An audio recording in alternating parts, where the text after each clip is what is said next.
Hey guys, tonight we dive into the fascinating world and unshakable spirit of medieval peasants.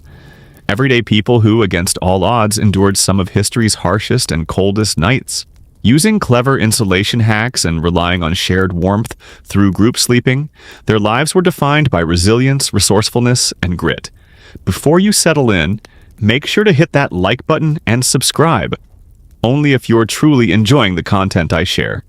And drop a comment letting me know where you're watching from and what time it is there. I love seeing how far and wide this community reaches. Now, lower the lights and maybe switch on a fan for that gentle ambient hum. Let's ease into tonight's journey together. When you picture medieval life, scenes of jousting knights, lavish banquets, and lively fairs might come to mind. But for the everyday peasant, winter wasn't about celebration. It was a nightly question of survival. It wasn't merely a season, it was a yearly trial of endurance. Like a merciless teacher who never believed in giving second chances. Imagine this, you're in a cramped mud and stick hut. Walls so thin you could hear a bird sneeze outside. There's no insulation, no real windows, just a small opening patched with animal hide. And absolutely no thermostat arguments with your siblings. Inside, the temperature of your home hovered just a few courteous degrees above whatever was happening outside. If it was freezing out, it was graciously a touch less freezing indoors. Lucky you. Nights were the hardest. Darkness engulfed everything. The wind screamed like a furious spirit, and the hearth fire struggled to stay alive, doing its best, but mostly just warming the toes of whoever managed to sit closest. If you were across the room, tough luck. You might as well have been sleeping outdoors with fewer snacks. Clothing didn't offer much comfort either. Peasants didn't have luxurious fur coats or cozy goose-down blankets. What you had were a few coarse wool tunics, maybe a cloak that smelled vaguely like goat, and the desperate hope that layering enough of them would transform you into a kind of human onion. Spoiler alert, it didn't really help. And forget curling up under plush quilts. Beds were usually just sacks filled with straw or hay. Maybe a handful of old rushes tossed in for texture, plus a few fleas thrown in as an unwelcome bonus. Luxury? Thy name was not medieval peasant life. The cold wasn't just miserable, it was genuinely life-threatening. Frostbite, hypothermia, and simply freezing to death were ever-present threats, especially for the very young and the elderly. Waking up each morning still alive felt like a small miracle, maybe even worth celebrating with a turnip that was only slightly less frozen than usual. So no, making it through a medieval winter wasn't about comfort.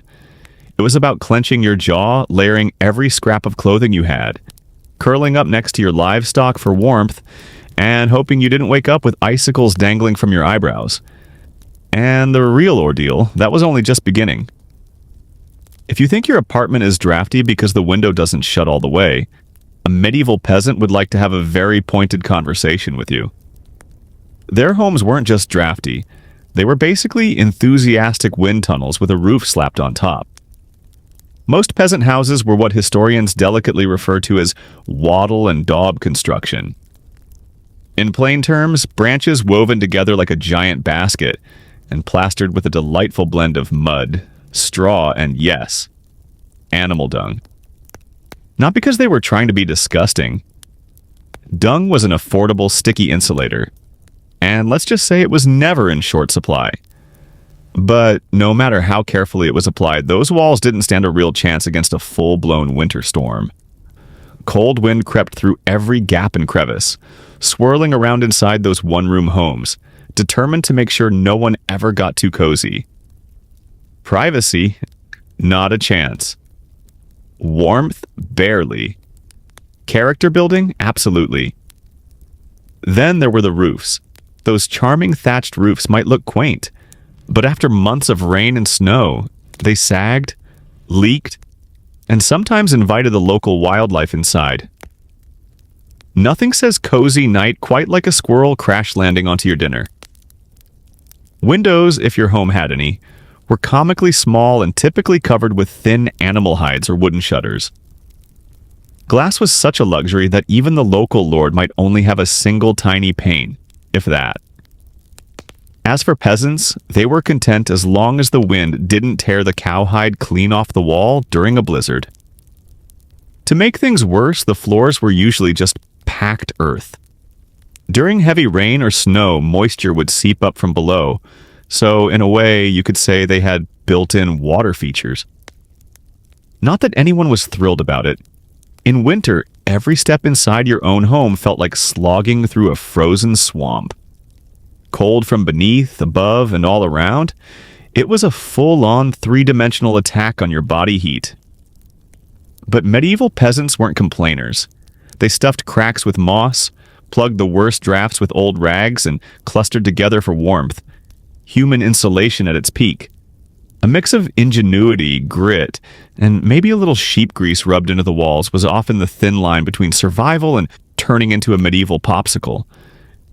Because when your home was crumbling and your best defense against the elements involved mud and goat hair, sometimes all you could do was laugh, assuming your teeth weren't chattering too hard.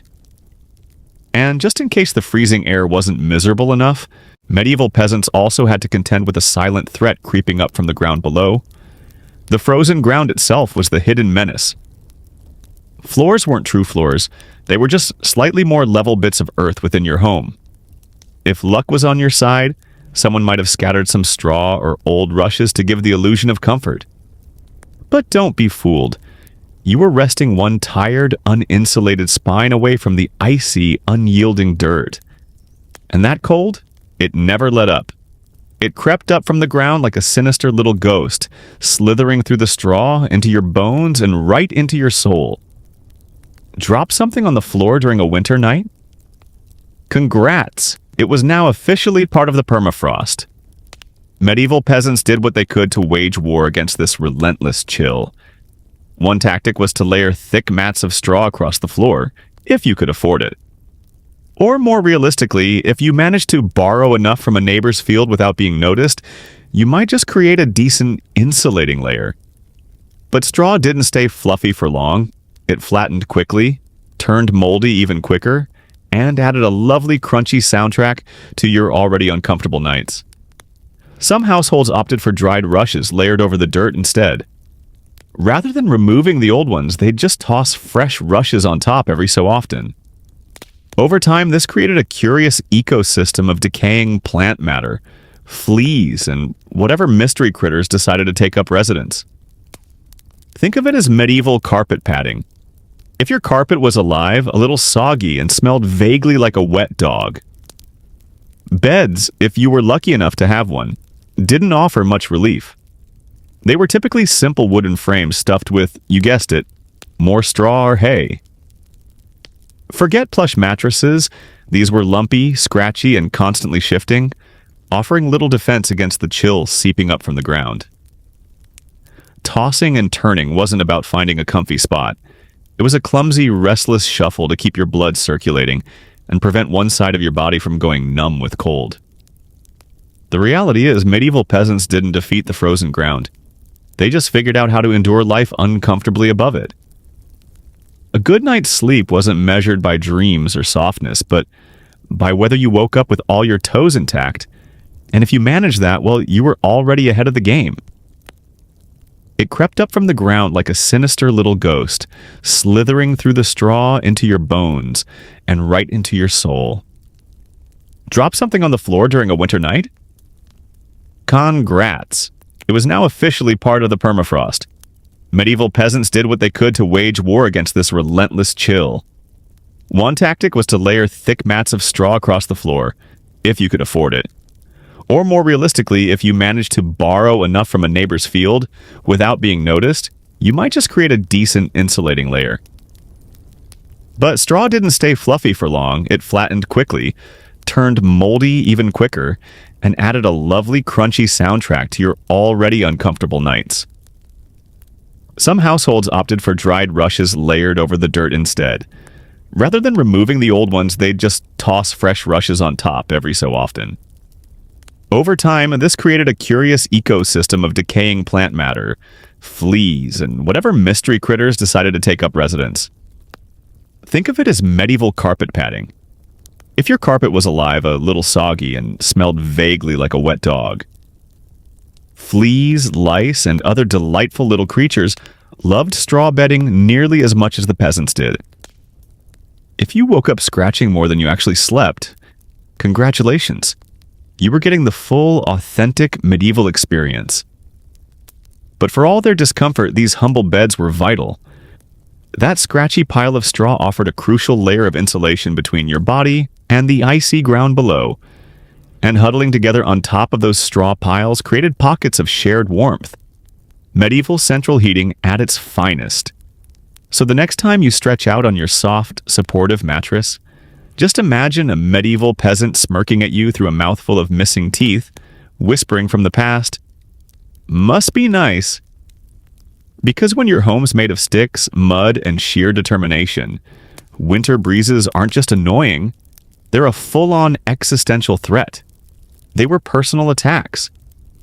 Medieval peasants didn't just battle the cold outside, they waged war against it inside their own homes, armed with whatever they could shove into the endless gaps. And believe me, there were plenty. Walls warped, mud flaked off, thatch drooped. The cold seemed to discover a new entry point every night, like a spiteful poltergeist determined to make you shiver. Weatherproofing the home turned into a kind of survivalist art form.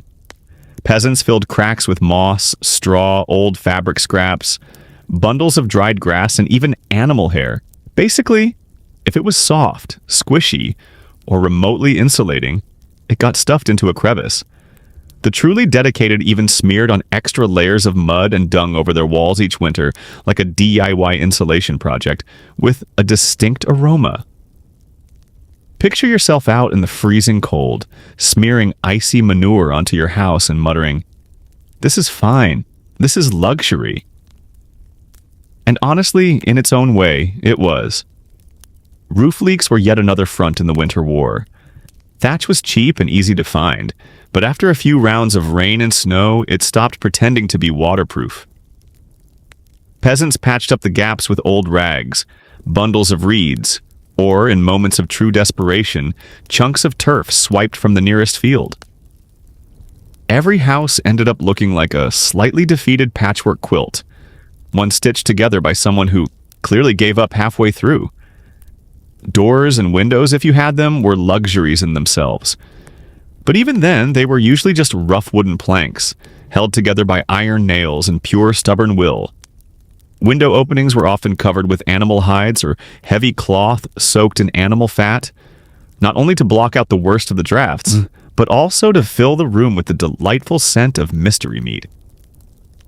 Every night was a showdown between human determination and the cold's sneaky persistence.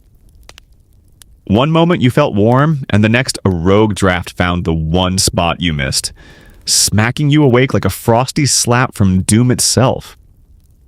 Yet somehow, through a mix of resourcefulness, grit, and an unwillingness to accept slightly frozen as a way of life, medieval peasants patched, stuffed, and scraped their way through winter's worst, one muddy, freezing handful at a time.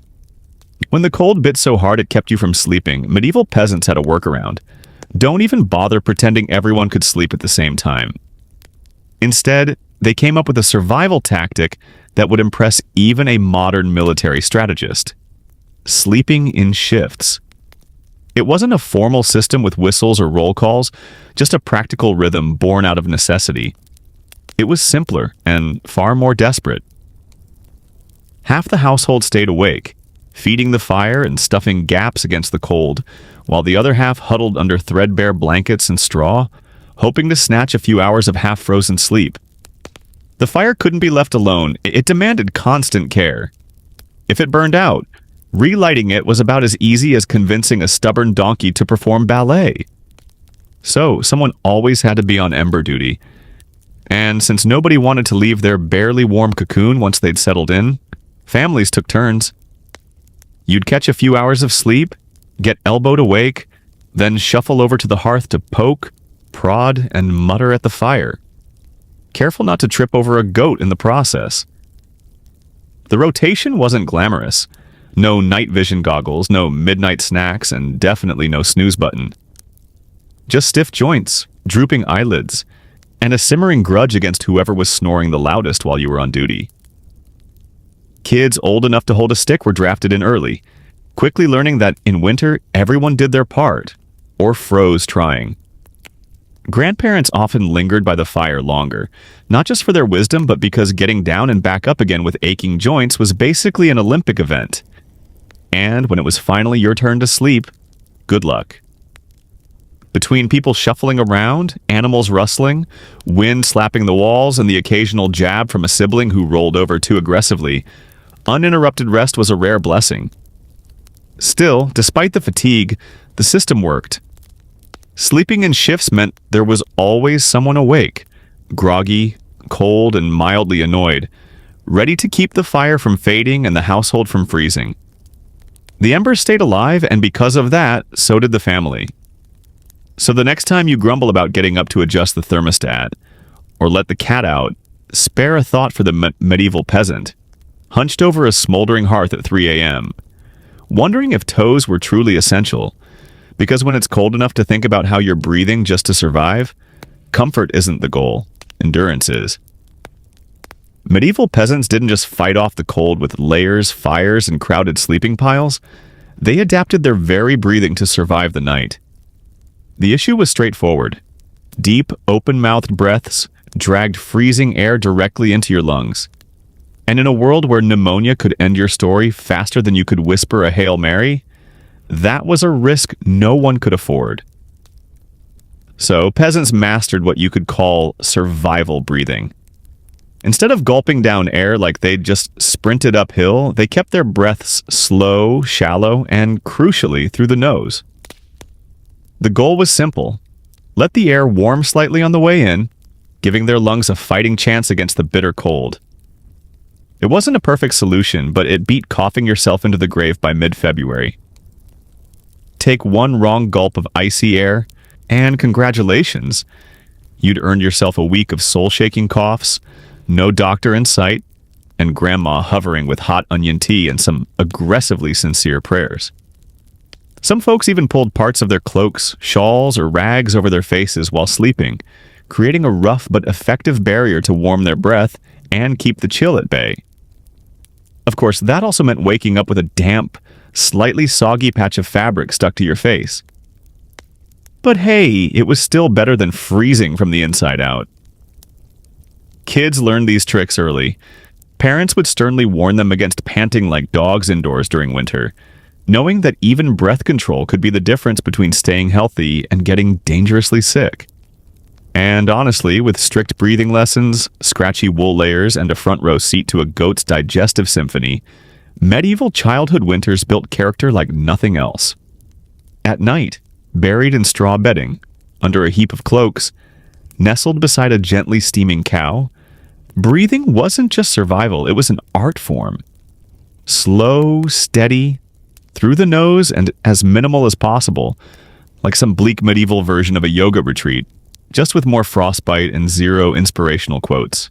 In the grand survival playbook, it wasn't the most glamorous tactic, but it got the job done. One shallow breath at a time, peasants endured another night in the long, unforgiving war against winter. In the never-ending war with medieval winter, peasants found an unexpected secret weapon, a full belly. As it turns out, one of the best defenses against the cold wasn't an extra itchy wool cloak. It was loading up on something hearty and heavy before bed. Calories meant warmth, and the more your body had to digest, the more heat it generated, just trying to break it all down.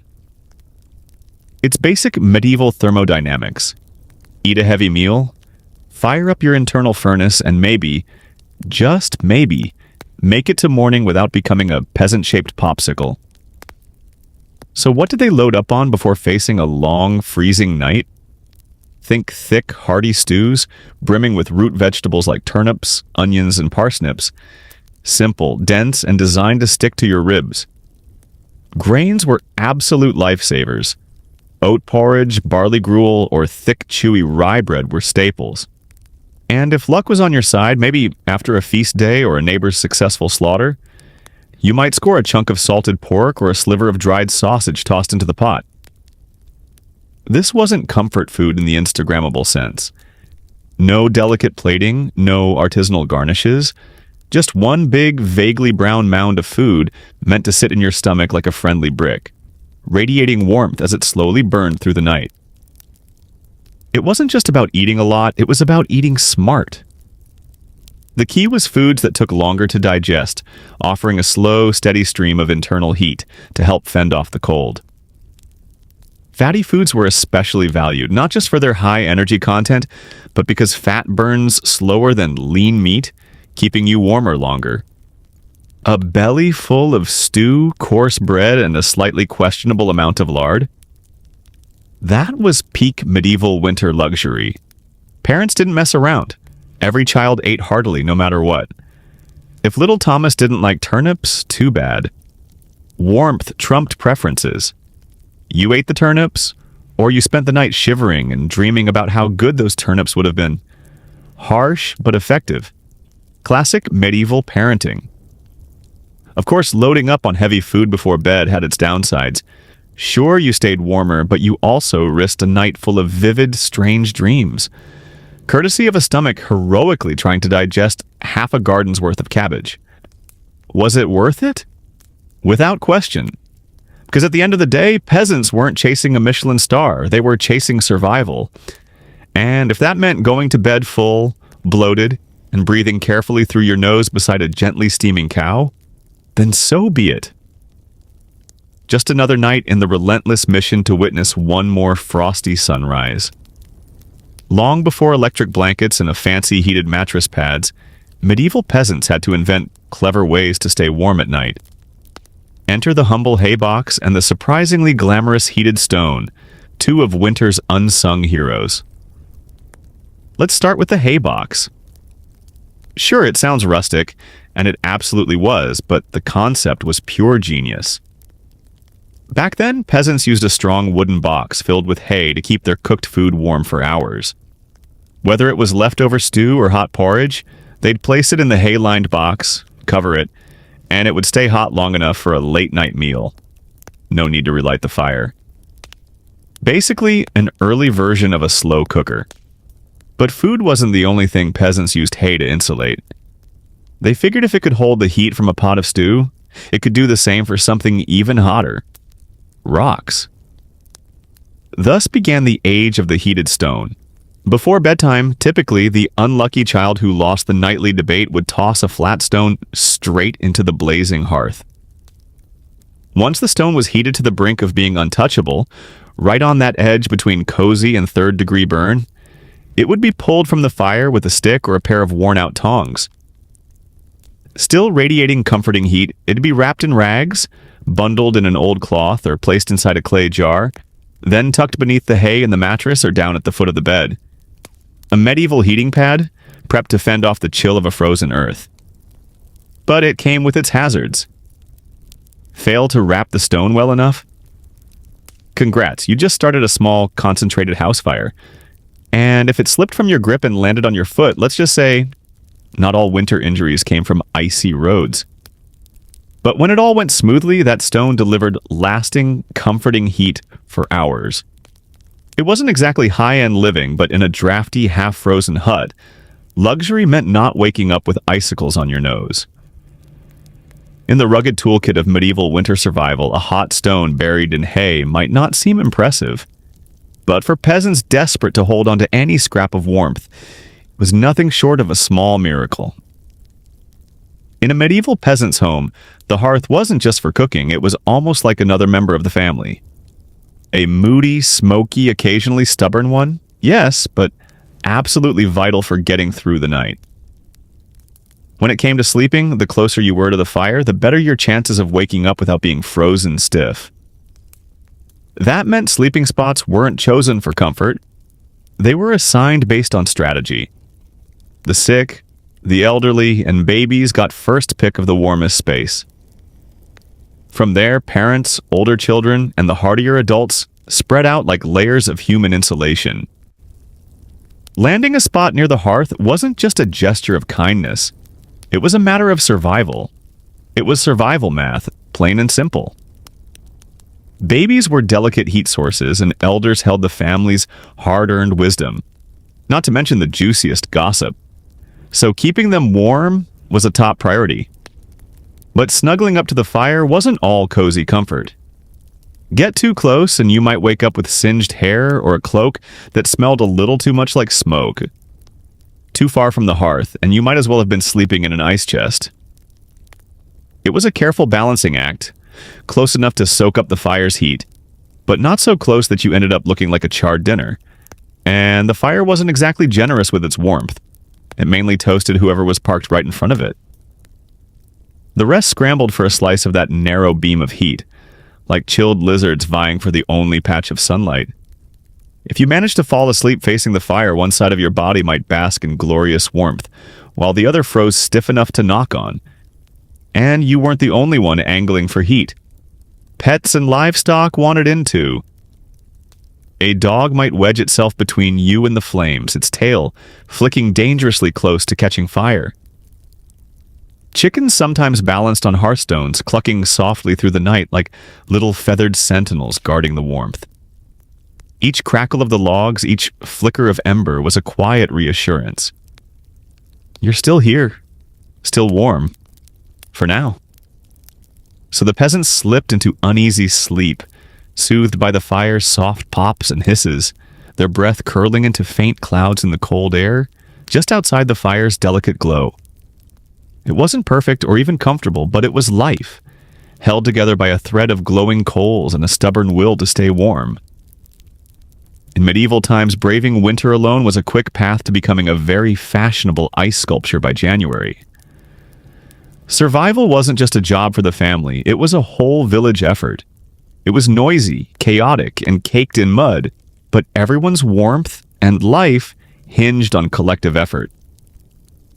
Peasants understood that when the cold was at its worst, even the fiercest fire and thickest hay could only go so far. If your neighbor's house went quiet, you paid attention. If smoke stopped rising from old Tom's chimney, someone would go knock. Not just because Tom still owed you a chicken, though that didn't hurt, but because survival depended on looking out for one another. Villages had their unofficial winter watchers, often the young or the elderly who couldn't work the fields but could keep tabs on who was coughing too much, who hadn't shown up at market lately, or whose home looked just a little too still under the morning frost. These folks were the medieval equivalent of a neighborhood watch, just without the reflective vests and with a lot more sheep. If a family's fire died out, it was nearly a crisis. A good neighbor wouldn't hesitate to bring over a glowing coal wrapped in cloth, or even better, offer a spot in their own smoky, crowded hut for the night. Sure, it meant cramming a few more bodies into an already packed space, but that beat discovering frozen neighbors when the thaw came. Communal food stores mattered too. In the harshest winters, villages would tap into their final reserves of salted meat, grain, and dried veggies. It wasn't cheerful giving, no one had much, but a handful of shared meals could mean the difference between barely reaching spring or never seeing it at all. Even the children knew how high the stakes were.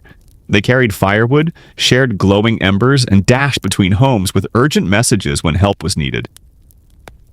In winter, no one was too young or too weary to pitch in. Of course, medieval village life wasn't all warmth and goodwill. Grudges simmered, and arguments over land, livestock, or borrowed cooking pots never truly disappeared.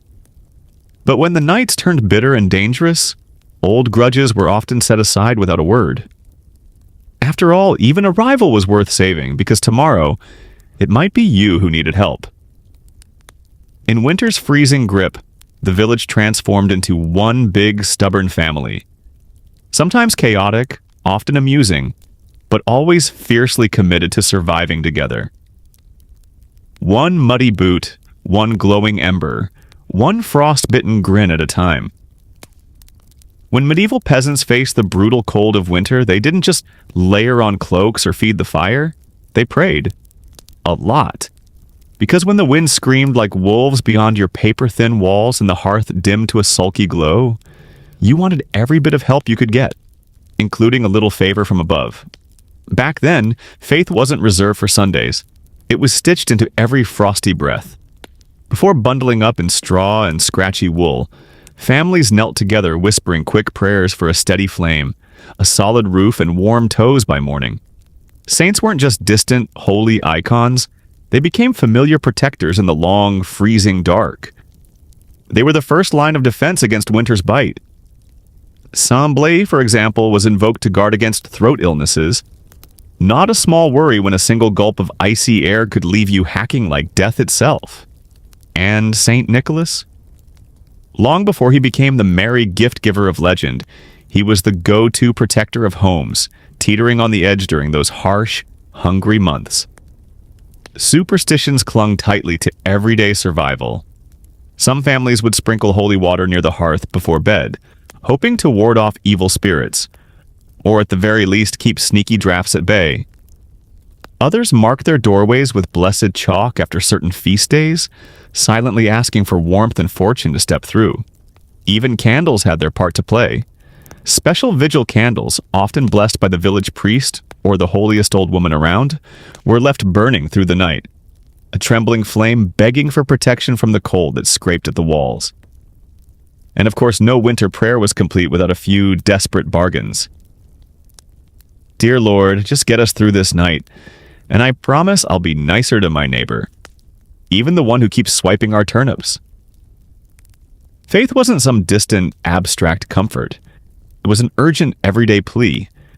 Peasants didn't pray for riches, just survival, a bit of warmth, a scrap of food, and one more day to endure until spring loosened winter's icy hold on their small villages. It was raw, simple hope, murmured into smoky rafters, woven into breathless prayers, and wrapped beneath scratchy blankets that somehow saw them through the long, unforgiving nights. For all the clever tricks, desperate prayers, and sheer grit medieval peasants hurled at winter, the hard truth lingered. Sometimes it just wasn't enough. And when winter claimed victory, it didn't stop at a few unfortunate lives. It swallowed entire families, erased whole villages, leaving only silence beneath a thick, unforgiving blanket of snow and ice. Some winters were especially merciless, like the notorious Great Famine of 1315.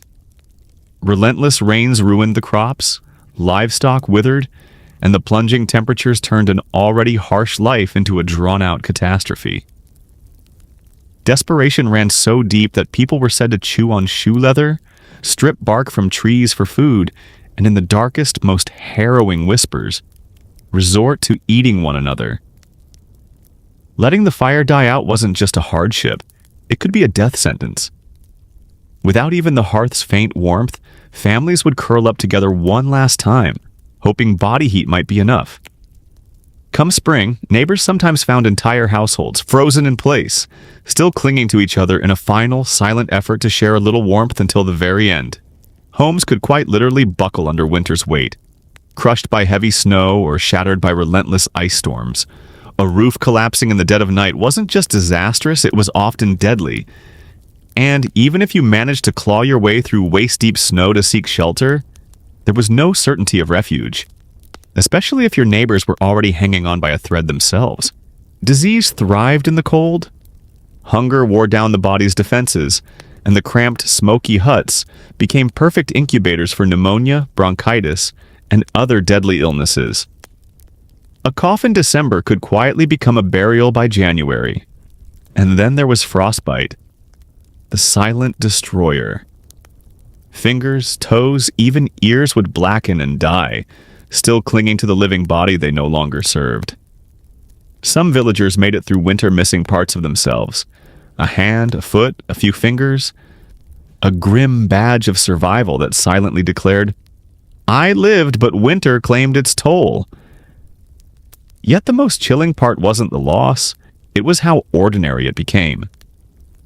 People understood that each winter someone they knew wouldn't make it to the thaw. Death wasn't a surprise, it was just another familiar presence, cloaked in frost, patiently waiting at the door. Even in the face of relentless cold and ever-present danger, medieval peasants endured, grieving, stubborn, and fiercely holding on. Because as long as a single ember glowed in the hearth, as long as one breath lingered in the icy air, the battle wasn't over.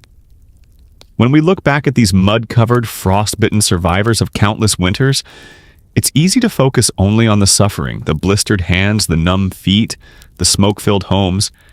But beneath all that hardship lies something far more enduring, a legacy of grit, cleverness, and relentless endurance. They lacked central heating, thermal coats, or soft mattresses. They couldn't even count on making it to spring. But what they did have, and what they passed down, was a blueprint for resilience, carved out of cold nights, shared fires, and the will to keep going.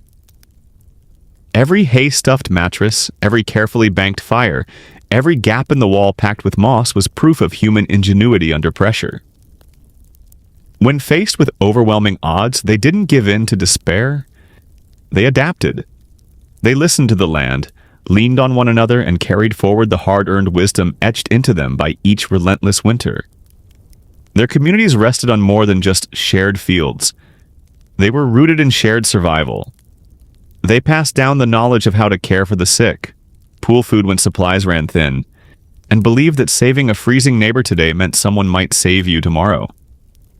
They lived by one unshakable truth: no one survives winter alone. Even their faith was a form of endurance, steady, persistent, and woven into every act of care and courage. They wove prayers into daily life not just from fear, but from hope. Fragile, stubborn hope that tomorrow might be a bit warmer, a little brighter. Hope that after 100 cold, dark nights, spring would return, and life would once again rise from the frozen earth. And somehow it did. Because of their sacrifices, their quiet, uncelebrated victories, surviving one more night, enduring one more storm, future generations were able to thrive. Bit by frozen bit, they carried humanity forward, surviving winters their ancestors barely endured, until warmth and comfort became everyday realities instead of distant hopes.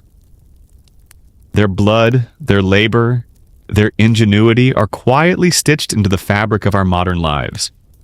In every cozy blanket, every heated home, every lazy winter night spent sipping tea beneath soft lights, they're there. All of it exists because countless medieval peasants refused to surrender to the cold. So the next time the wind rattles your double-paned window, take a moment to remember them, the nameless, relentless souls who turned desperate, shivering survival into a lasting legacy. One ember, one breath, one defiant heartbeat at a time. Anne Boleyn didn't enter the world wearing a crown or commanding legions. Born around 1501, probably at Blickling Hall or Hever Castle, she was the daughter of Thomas Boleyn, an ambitious diplomat, and Elizabeth Howard, a noblewoman with influential family connections. Within the vast hierarchy of Tudor society, Anne's arrival made barely a ripple. Yet from these humble beginnings, something remarkable was beginning to grow, a life destined to shift the course of English history. Even as a child, Anne stood out not for riches but for her intellect. She was sharp, lively, and by all accounts captivating. Seeing her promise, her family sent her to the continent, where her real education began. Anne first entered the dazzling court of the Netherlands, serving Margaret of Austria, an opportunity far beyond the reach of most English girls. There, she soaked up lessons in diplomacy, polished etiquette, and the intricate rhythms of European politics. But it was in France where her brilliance truly sharpened. Spending years in the refined courts of Queen Claude and Queen Marguerite of Navarre, Anne mastered the arts of elegance, charm, wit, and the quiet power of influence. While other young women focused on embroidery, Anne honed conversation, subtle intrigue, and the skill of drawing attention without appearing to chase it. By the time she returned to England in the early 1520s, she had become something rare, a woman who matched the refinement of Europe's elite courtiers and carried the fierce ambition of an emerging English lineage. She wasn't a conventional beauty. Even her admirers acknowledged that, but she was undeniably captivating. Her dark eyes shimmered with intellect, her voice was quick and melodic, and her movements hinted at a determined will beneath her polished, courtly elegance. Anne didn't simply walk into a room, she altered its atmosphere.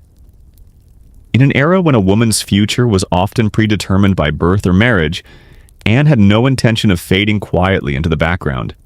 She had witnessed firsthand how charm and intellect could shape destinies in the courts of Europe, and she was determined to wield that same power in England. Anne Boleyn was still young, clever, ambitious, and yet unproven, but the currents of history were already beginning to shift around her. The girl who returned was no longer merely Thomas Boleyn's daughter. She had become a player in a much larger game, one that would soon draw in the crown itself. When Anne Boleyn re-entered the English court, she stood apart in every way. In a realm of fair-skinned, demure English roses, Anne was a storm, charged, unpredictable, and utterly unforgettable. Her dark hair, piercing eyes, and razor-sharp wit made her a striking contrast to the soft-spoken, compliant women who surrounded King Henry VIII. At first, she fulfilled the role assigned to her, a maid of honor to Queen Catherine of Aragon. But even in the Queen's shadow, Anne's presence glowed like a candle too brilliant to dim. She danced with elegance, spoke fluent French, and laughed with a boldness few women dared to show. The men noticed, the women whispered. Whispers soon swirled through the court about the striking Boleyn girl. It wasn't long before she drew the most perilous gaze of all, King Henry VIII. Flirtation was nothing new to Henry. His court thrived on murmured promises and hidden affairs. But Anne was unlike the rest. She didn't melt at his flattery or rush into his embrace. She teased, she provoked. She made him work for every glance. She refused him. And for Henry, a king accustomed to immediate devotion, that refusal was intoxicating. The more Anne kept him at a distance, the more enthralled he became. Their letters flowed with passion, impatience, and yearning. Desperate to win her, Henry offered her the role of royal mistress, the most powerful unofficial title a woman could hold at court. Astonishingly, Anne said no. She refused to be just another name in a long list of royal conquests, a fleeting mistress destined to be forgotten. If Henry wanted her, he would have to make her his queen. It was a gamble so bold it shook the court. After all, Henry was already married. Queen Catherine was cherished by the public and fiercely defended by her powerful nephew, the Holy Roman Emperor. To claim Anne, Henry would have to challenge the authority of the church itself. But Anne didn't waver. She had seen the quiet power wielded by queens in Europe, hidden behind lace fans and practiced smiles. She understood the risks of ambition, but she was ready to play the game. In the flickering candlelight of the English court, Anne Boleyn made her choice. Not to be simply admired, but to seize her fate and alter the course of England forever. What started as a passionate flirtation between King Henry VIII and Anne Boleyn quickly escalated into a national upheaval. Henry wasn't just infatuated, he was consumed. And in that obsession, he became willing to dismantle the very foundations of English tradition.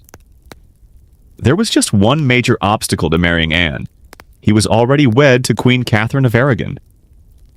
Catherine, proud and steadfast, refused to yield. She had stood by Henry's side for 20 years, and in the eyes of both God and the English people, she remained the true queen. Divorce wasn't merely controversial, it was nearly unimaginable. But Henry was resolute. He persuaded himself, and tried to persuade the realm, that his union with Catherine was doomed from the start, tainted because she had once been married to his brother, Arthur. Never mind that the Pope had granted a special dispensation for their marriage years earlier. Henry now claimed his soul was in peril unless the union was annulled. Anne, meanwhile, understood the delicate balance of power. She was careful not to seem too eager. She remained just beyond Henry's grasp, skillfully feeding his desire while keeping her distance. Every look, every word was calculated. She wasn't simply angling for marriage. She was setting her sights on the crown itself. The court exploded with whispers and divided loyalties. Some noble families rushed to align with Anne, sensing the tide of power turning in her favor. Others remained loyal to Queen Catherine, appalled at the prospect of Anne taking her place on the throne. Desperate letters flew to Rome from anxious diplomats. Foreign monarchs issued threats. Even Henry's own advisors grew restless, sensing the shifting ground beneath them. As months stretched into years, the king's impatience deepened. He flooded the Pope with pleas, pressured his lawyers to uncover legal loopholes, and gradually came to a hard truth. The church would not yield without a fight. Catherine's support reached far beyond England. Her nephew, Emperor Charles V, was the most powerful ruler in Europe. Yet Henry pressed forward, ignoring counsel, breaking with tradition, and steadily defying the law itself. What had begun as a pursuit of Anne had grown into something far more profound. A direct challenge to the very foundations of England's political and religious order.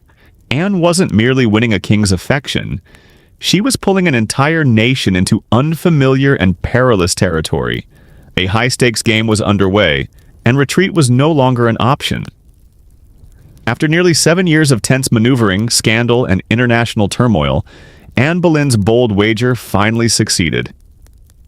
In January of 1533, she married Henry VIII in secret.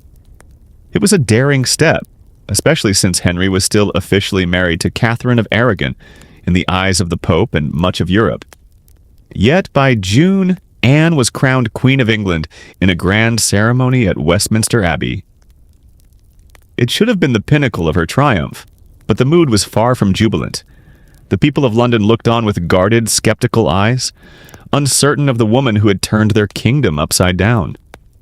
Some in the crowd cheered, while others whispered prayers for Queen Catherine.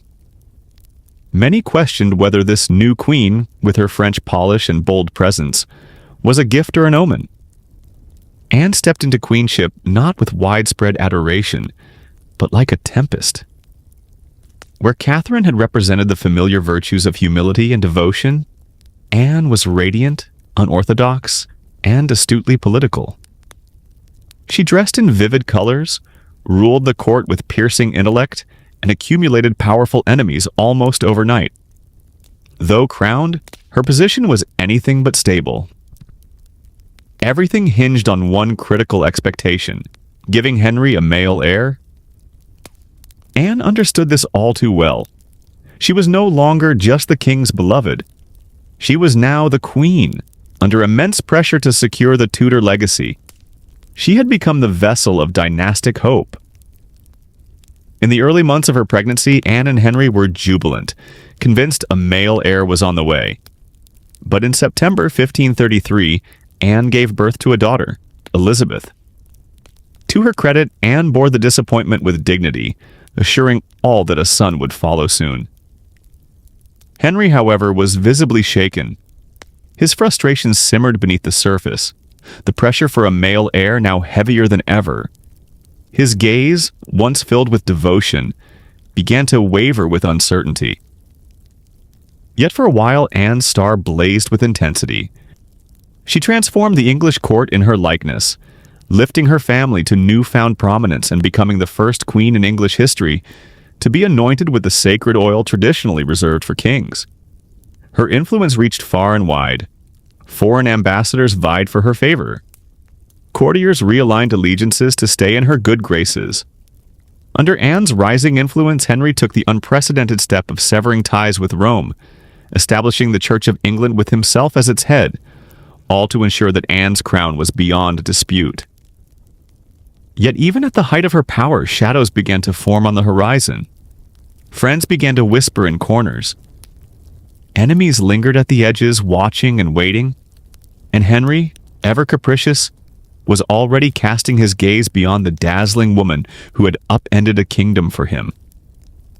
Anne had claimed the throne, but holding on to it would require more than wit, drive, or even devotion. She had risen farther than nearly any woman of her age, but the higher the climb, the steeper the fall. But with great ascent came the threat of a devastating fall. Almost from the moment the crown touched her head, fractures began to appear in Anne's world. At the center of it all was the relentless demand for a male heir. Her first child, Elizabeth, healthy, intelligent, and spirited, was not the son Henry VIII had pinned his dynastic dreams on. And time was running out. Anne endured several pregnancies in rapid succession, but each ended in sorrow. Miscarriages took a toll on her body and spirit, each loss quietly eroding the fragile foundation of her queenship. Henry, once fiercely enamored, began to drift. His disappointment grew, carving deep and widening rifts between them. Anne, never one to quietly endure, pushed back. She argued, demanded, and fought fiercely to maintain her place. But Henry, a king who valued obedience as much as allure, began to resent the very fire that had once captivated him. Her boldness, once magnetic, now grated. Beyond the palace walls, her enemies, nobles who had begrudgingly accepted her rise, began circling openly, plotting her fall like wolves sensing weakness. Supporters of Catherine of Aragon never forgave Anne, viewing her as both a usurper and a symbol of sacrilege.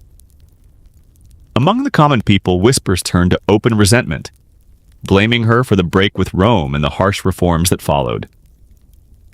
And then came Jane Seymour. Gentle, modest, and everything Anne was not, Jane quietly captured Henry's drifting affection just as Anne's power began to fade.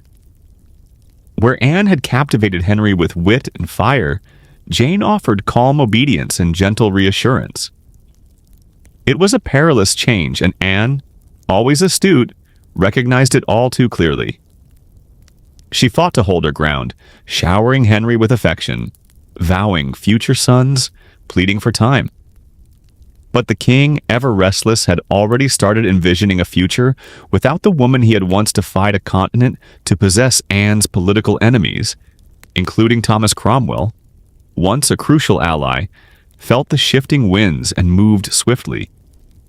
They began assembling a case against her, piecing together whispers, suspicions, and carefully chosen witnesses. The woman who had once navigated the treacherous waters of ambition with unmatched skill was now slipping. Anne had claimed her crown through brilliance and boldness, but now those very traits were being used to bring her down. But in the ruthless, ever-changing world of Henry's court, past triumphs quickly faded. Only current favor held weight, and Anne's enemies were readying their strike. The queen who had once broken a kingdom's traditions would soon learn how swiftly that same kingdom could break her. Anne Boleyn's downfall didn't come by blade or battlefield. It came through hushed rumors, hidden agendas, and lies honed to a lethal edge. In the shadowed corners of court, betrayal was taking root. Quiet, deliberate, and deadly. Thomas Cromwell, once Anne's staunchest ally during the English Reformation, had now turned against her. Their partnership had been forged through shared ambition, but their paths had diverged. Anne pushed for reforms that aided the poor and curtailed the excesses of the nobility. Cromwell, on the other hand, sought stability, the king's favor, and a free hand to manage the realm without Anne's interference. Anne's bold spirit, once her strength, had become a threat. In Henry's ever-shifting heart, love had soured into annoyance, distrust, and icy distance. Her allies had dwindled, and her famed charm, once magnetic, now rubbed against a court eager for a softer, more compliant queen. And just beyond the spotlight, Jane Seymour lingered, silent, shrewd, and perfectly positioned. The perfect foil to Anne's dimming flame, Jane stood as the image of everything Anne no longer was. And it was Cromwell who struck first. He sensed Henry's restlessness, his desire for escape without the shame of another divorce. So Cromwell offered an alternative, removal by scandal, not a quiet dismissal, but a public fall. The charges he leveled were staggering: adultery, incest, even treasonous conspiracy against the king. Outlandish, damning, and exactly what Henry needed.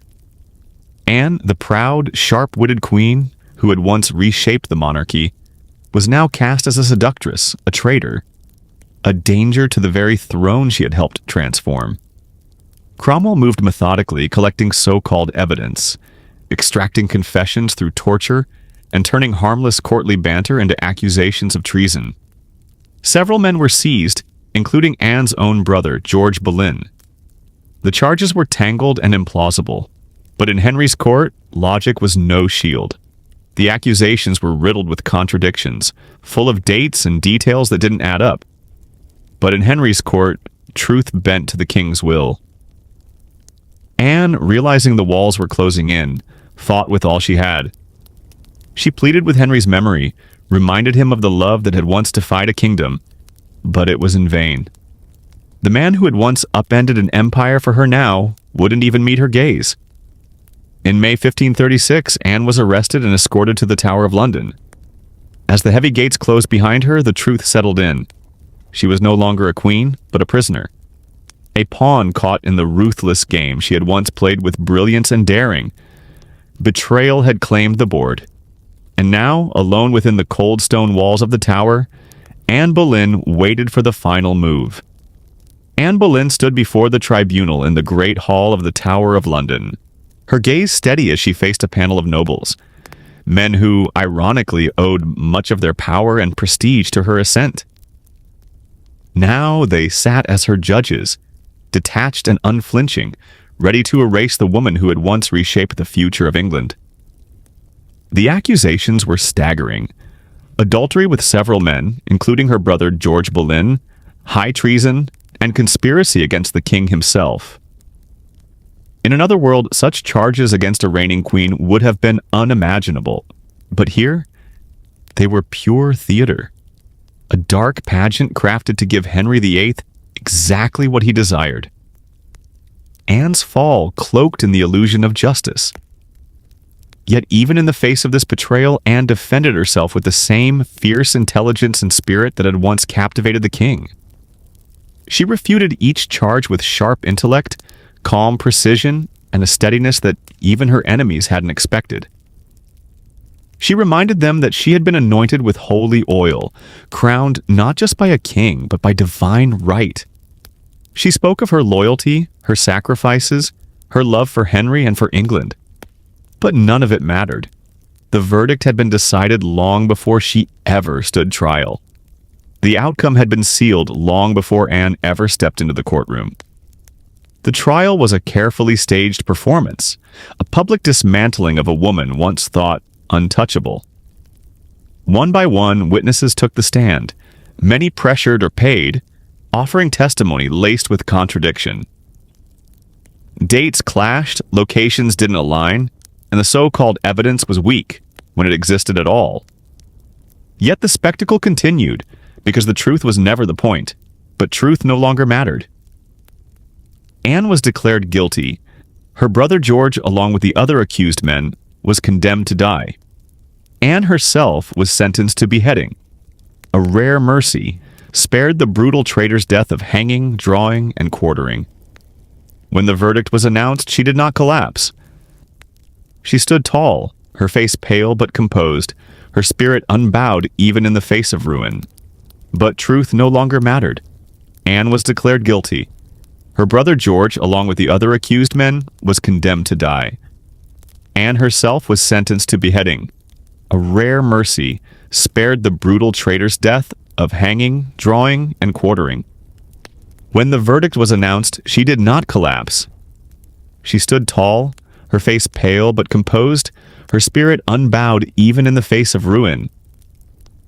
In those final moments before being led back to her cell, Anne spoke with clarity and grace, saying she was ready to die and praying for God's mercy upon her soul.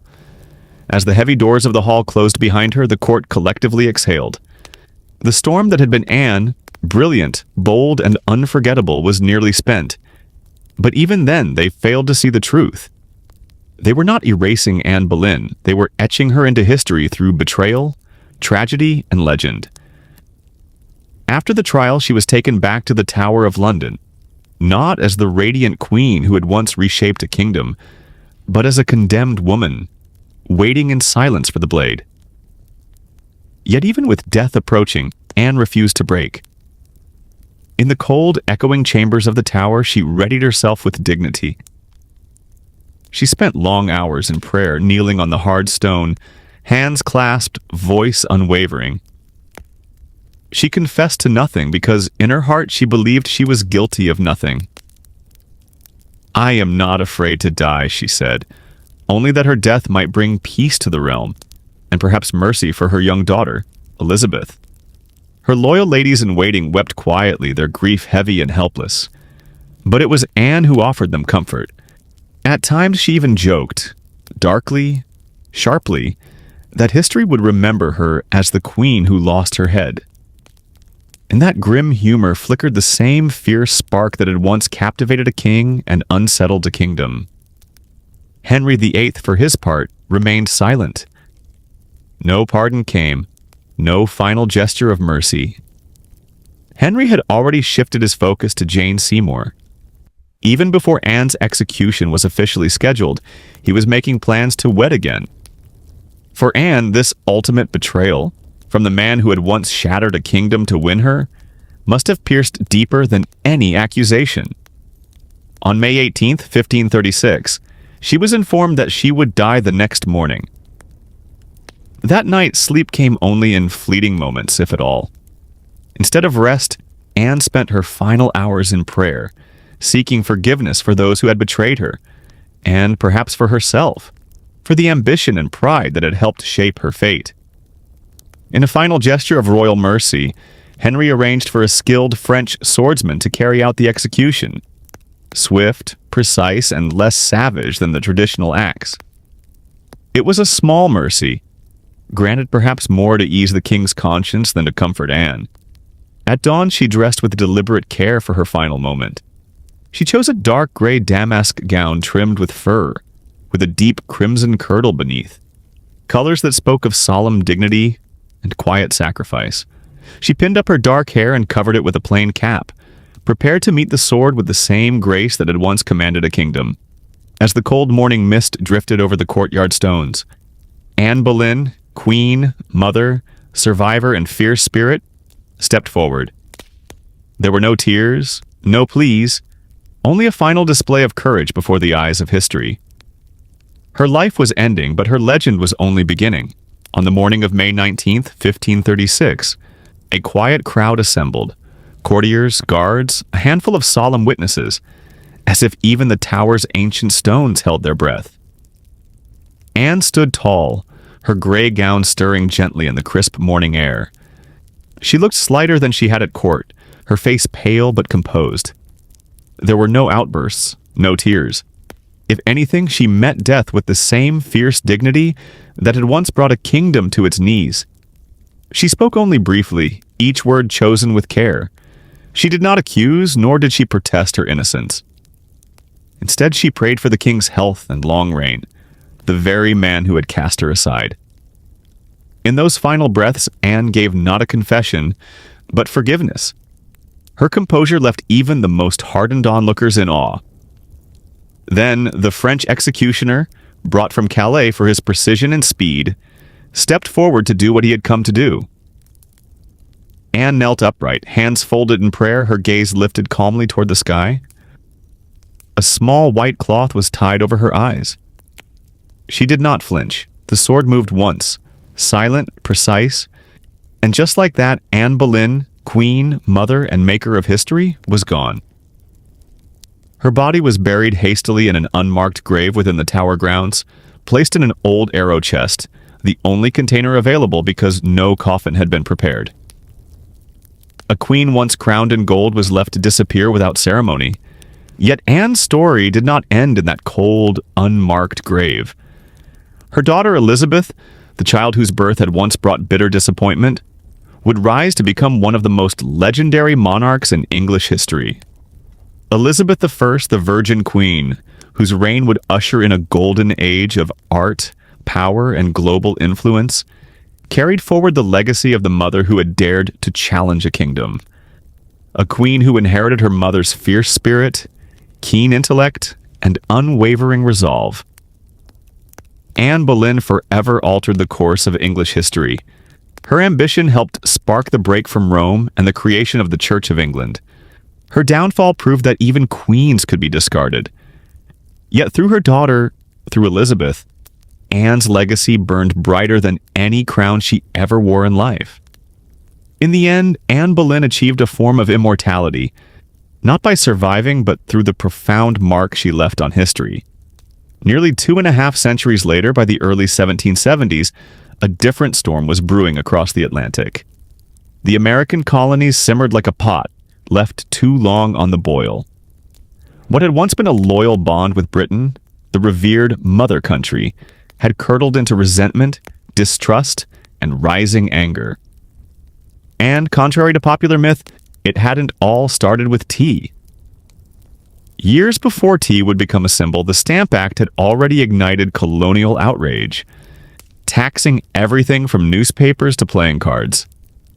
It was soon followed by the Townshend Act, which placed duties on everyday essentials like paper, glass, and paint. Each new law, imposed by a distant parliament where the colonists had no voice, was like another spark falling onto parched, waiting tinder. At first, the colonies responded with civility and ink, polite petitions, fervent pamphlets. Colonial assemblies issued formal objections. Merchants launched boycotts. Writers like Samuel Adams and John Dickinson filled newspapers with eloquent defenses of liberty and natural rights. But over time, the tone shifted. Frustration hardened into something deeper, a grim understanding that Britain wasn't listening. Worse still, it seemed Britain didn't care. Many colonists held on to hope that if they protested loudly enough, reasoned passionately enough, Parliament would relent.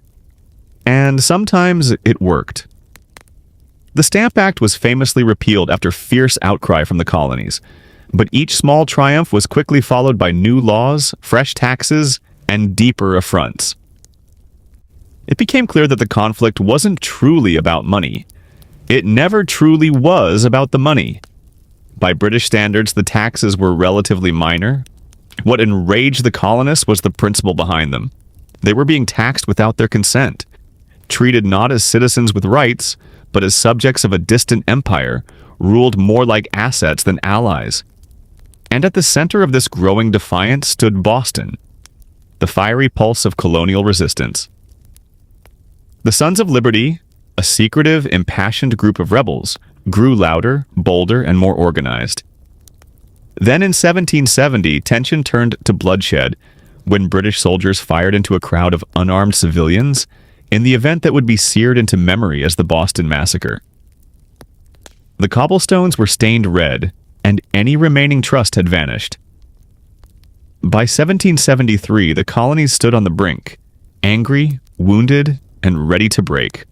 A final insult pushed the colonies past the point of return, and it came not with troops or proclamations, but in the unassuming form of wooden crates filled with tea.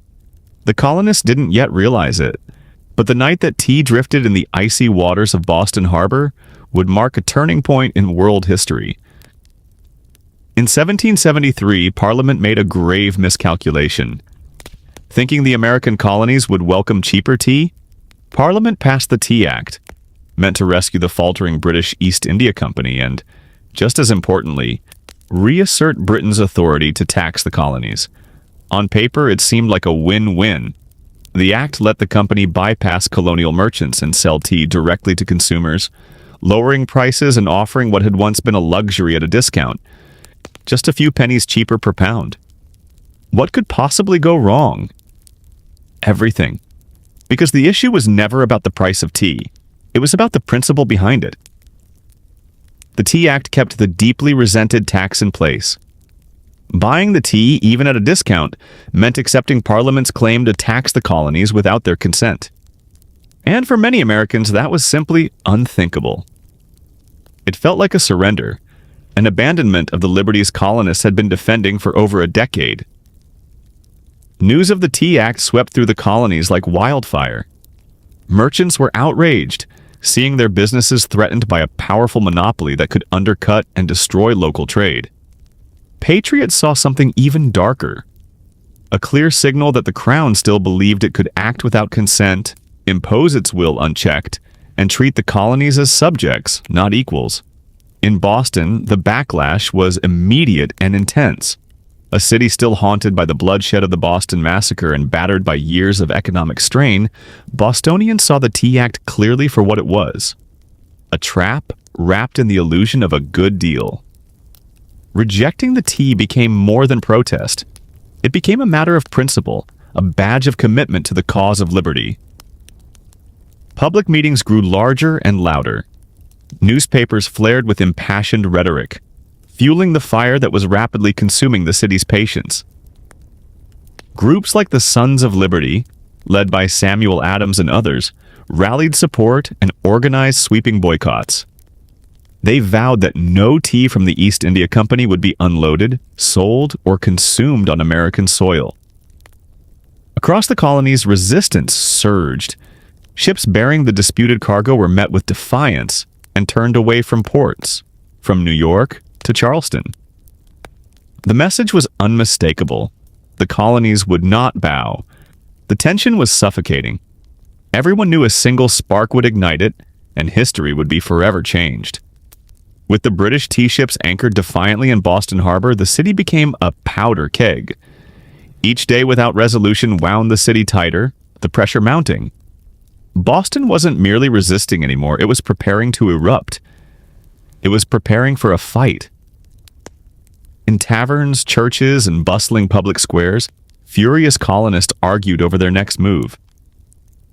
The Sons of Liberty, driven by impassioned leaders like Samuel Adams, John Hancock, and Paul Revere, acted quickly to rally resistance. They plastered public notices urging a total boycott of British tea and held raucous gatherings packed with farmers, artisans, and merchants, all united in outrage and ready to take a stand. Each gathering poured more fuel on the fire. The Old South Meeting House became the beating heart of the resistance, a place where revolution stirred in every shouted word.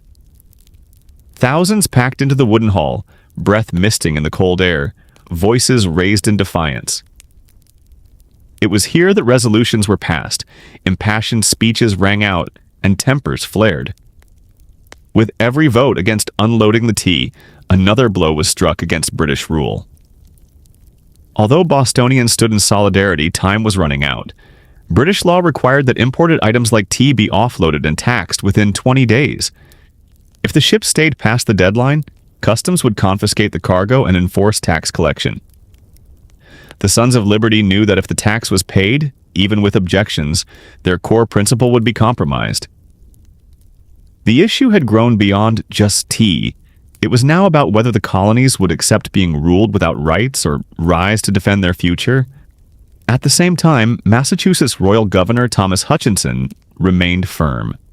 He insisted the tea ships stay until their cargo was unloaded, determined to see the law enforced. Hutchinson didn't care about colonial outrage.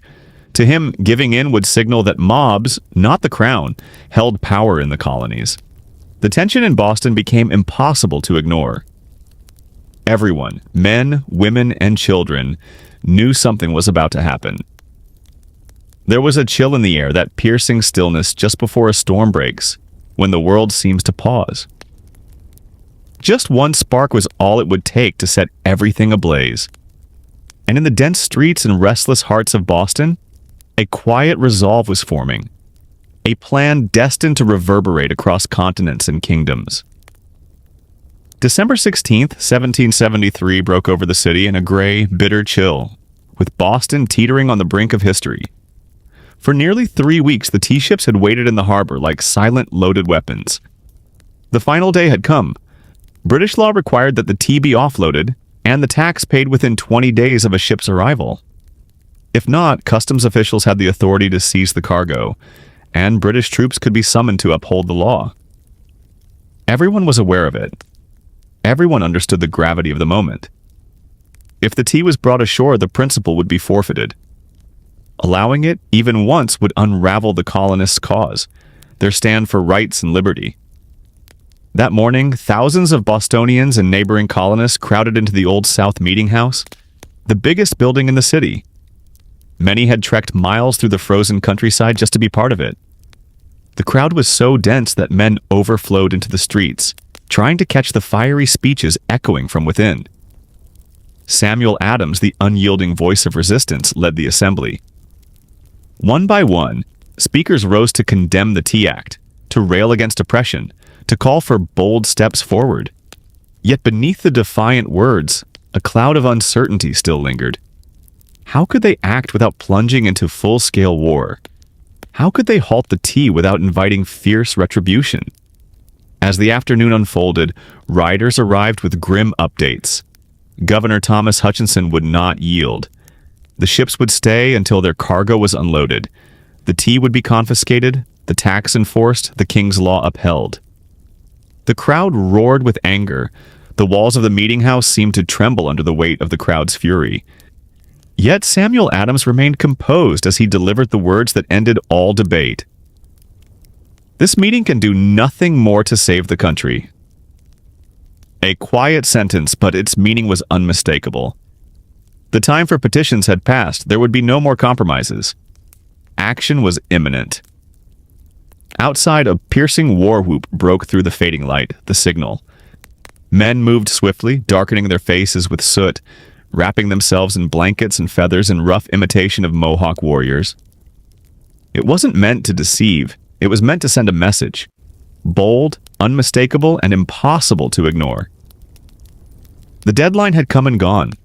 Boston would respond, not with dialogue, but with defiance. As twilight settled over the city on December 16th, 1773, the quiet streets came alive. Shadows shifted with movement as ordinary men, draped in coarse blankets, their faces smeared with soot and some wearing feathers, emerged. They weren't pretending to be true Mohawks. No one would be fooled.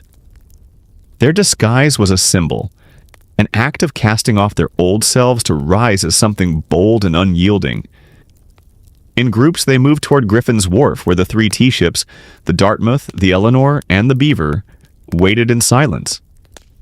The harbor's waters swirled beneath them, cold and dark, laced with the sting of winter's breath. There were no shouts, no wild disorder. This wasn't a riot, it was a calculated mission, executed with cold, focused intent. Carrying hatchets and clubs, the disguised colonists boarded the ships, quickly overpowering the few remaining crew members. The sailors weren't harmed. They were simply moved aside, left to stand and watch in silence as the plan unfolded. With swift practice strikes, the men shattered the wooden chests, releasing the sharp scent of fresh tea into the frosty night.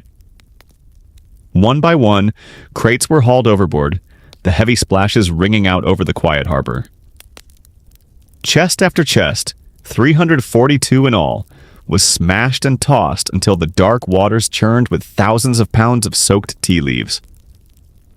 Onlookers stood along the wharf, silent and awestruck. British guards nearby did nothing to stop the action. Whether their inaction came from uncertainty, quiet support, or fear of igniting violence is still debated. Some reports hint that even loyalists sensed the change. Something fundamental had shifted, and nothing was going to stop it that night. The level of discipline was remarkable. Nothing was stolen, no valuables were taken from the ships. Only the tea, the despised emblem of British control, was destroyed. In a city where poverty and struggle were part of daily life, the protest could have easily turned into looting. But it didn't. When it ended, the harbor looked like a vast, churning cauldron, littered with splintered crates and soggy tea leaves. The scent of salt water mingled with the pungent aroma of crushed tea, casting a bittersweet fragrance into the cold night. Their task complete, the men slipped away without a word, melting into the alleys and dark corners of Boston. They left no names, no leaders, no pursuit of glory, only the clear imprint of rebellion. As the final shattered crates drifted in the dark water, Boston stood frozen, as if the city itself were holding its breath. The Boston Tea Party was not a riot, nor a brawl, nor a chaotic outburst. It was something far more rare, an act of calculated, purposeful defiance carried out in silence beneath the cover of night. The harbor had become a massive, swirling teapot. Thousands of pounds of East India Company tea floated in thick patches, dyeing the water a deep, inky black. A few curious and defiant colonists tried to scoop up handfuls of the soggy leaves, but they were quickly scolded by Sons of Liberty members keeping watch along the docks. Nothing was to be saved.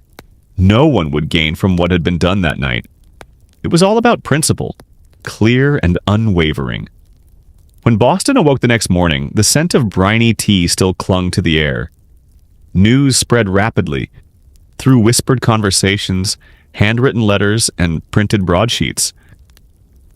By midday, everyone from the young apprentices to seasoned merchants knew what had taken place. Reactions came swiftly and sharply divided. Patriots felt a fierce surge of pride. Ordinary men had dared to challenge the world's most powerful empire and delivered a powerful blow for freedom. But loyalists and moderates were appalled.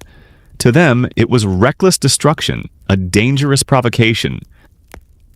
Had the colonies gone too far, past a point of no return? In his mansion, Governor Thomas Hutchinson fumed, enraged not just by the ruined tea, but by the defiant signal the act had sent. If the king's authority could be challenged so openly in Boston, where else might rebellion flare? British officials were shocked.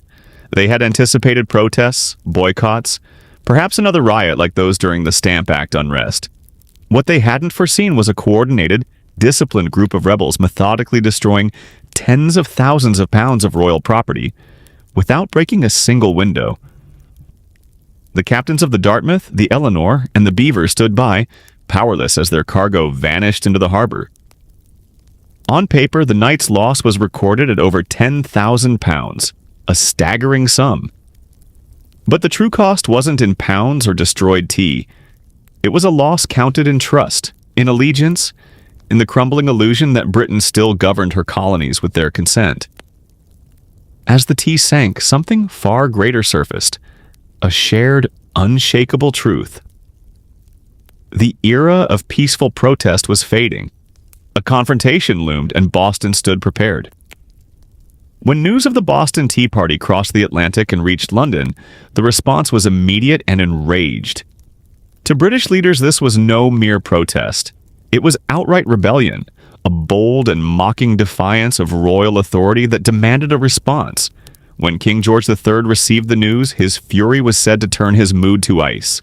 Parliament, already exasperated by years of colonial resistance, erupted in outrage. They called for retribution, not just against Boston, but as a stark warning to every American colony. The response came in the form of laws so severe that colonists quickly dubbed them the Intolerable Acts. The first strike landed hard, the Boston Port Act. With a single harsh decree, Parliament shut down Boston's thriving harbor. The port, Boston's economic lifeline, was to remain closed until the ruined tea was repaid and order restored. No ships could come or go. Commerce halted. Supplies dwindled. The once bustling city fell silent, its waterfront frozen in stillness. But the crackdown didn't end with the harbor. The Massachusetts Government Act dismantled the colony's right to self-rule, handing control to the king's appointed officials. The Administration of Justice Act ensured that royal authorities accused of wrongdoing could be tried in Britain, sending a clear message. British officials were above colonial law. To drive the point home, British troops were stationed throughout Boston, housed among the very people they were sent to control. The message rang loud and clear. Rebellion would be stamped out, and liberty was no longer a right the crown would tolerate. But Parliament's harsh measures backfired. Rather than intimidating the other colonies into obedience, they sparked outrage. News of Boston's plight, its harbor shut, its people starving under military rule, ignited a wave of sympathy and righteous fury across the American colonies. Wagons filled with food and supplies rolled into Boston from nearby colonies. Messages of support, promises of solidarity, and covert gatherings began to knit the once divided colonies into a tighter bond. What had started as a crisis for Massachusetts was quickly turning into a shared American struggle. In trying to make an example of Boston, Britain had instead sparked a unifying cause. Instead, they turned Boston into a symbol, a powerful rallying cry for resistance. The sparks of revolution, once scattered and faint, now roared to life, spreading from one colony to the next with growing intensity. The crackdown on Boston sent tremors well beyond the rugged coast of Massachusetts, and there would be no simple way to put out the fire it had lit. Across the 13 colonies, anger transformed into something far more threatening to British rule: unity. For years, the colonies had behaved like distant relatives, divided by geography, religion, and economic competition. But when Parliament closed Boston's harbor and dismantled Massachusetts' self-rule, Americans everywhere saw the warning. If it could happen to Boston, it could happen to them all. From Virginia to Pennsylvania, South Carolina to New Hampshire, the reaction was immediate. Colonists sent wagon loads of provisions, aid, and messages of support to the people of Boston. Town halls crackled with outrage. Printers worked around the clock to circulate the news. The struggle had outgrown Boston. It now belonged to all. Then, in September 1774, an unprecedented event took place. The First Continental Congress met in Philadelphia. For the first time, delegates from 12 of the 13 colonies assembled in one place to coordinate a united response.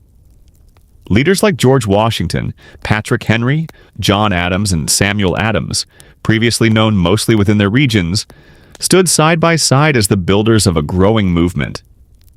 Their official aim wasn't independence, at least not yet. Most still hoped to mend ties and restore a respectful relationship with the British Crown. But beneath the formal discussions and measured petitions, a deeper realization was emerging. The colonies could no longer stand divided. At the Congress, they decided on a broad boycott of British products. They vowed to support each other against any additional British hostility and emphasized that an assault on one colony would be viewed as an attack on all. In taverns and meeting halls across the colonies, common people started openly voicing ideas that previously were only quietly discussed in private. Unity, resistance, liberty. By cracking down hard on Boston, Britain thought it would suppress the rebellion. Instead, it forged the colonies into something even more threatening. A unified people who, despite their differences, were starting to view themselves not as separate provinces, but as Americans. The winds of revolution were no longer merely stirring. They were forming into a storm. And for Britain, it was already too late to halt it. On the night tea was thrown into Boston Harbor, it wasn't only crates that were lost. It was the belief that the American colonies could indefinitely stay loyal subjects. The Boston Tea Party ignited a spark that no king, no army, nor distant parliament could extinguish. Over the following months, that spark blazed throughout the colonies. What began as protests, boycotts, and courteous petitions turned into outright defiance. Local militias began openly training, and storehouses filled up with gunpowder and ammunition. Men who once raised their glasses to King George III in taverns now quietly spoke of revolution under those same roofs.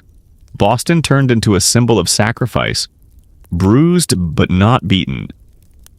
The tighter Britain tried to grip, the more the colonies slipped away. Each ship passing Boston's silent, shuttered harbor served as a quiet reminder that American defiance had become tyranny's match.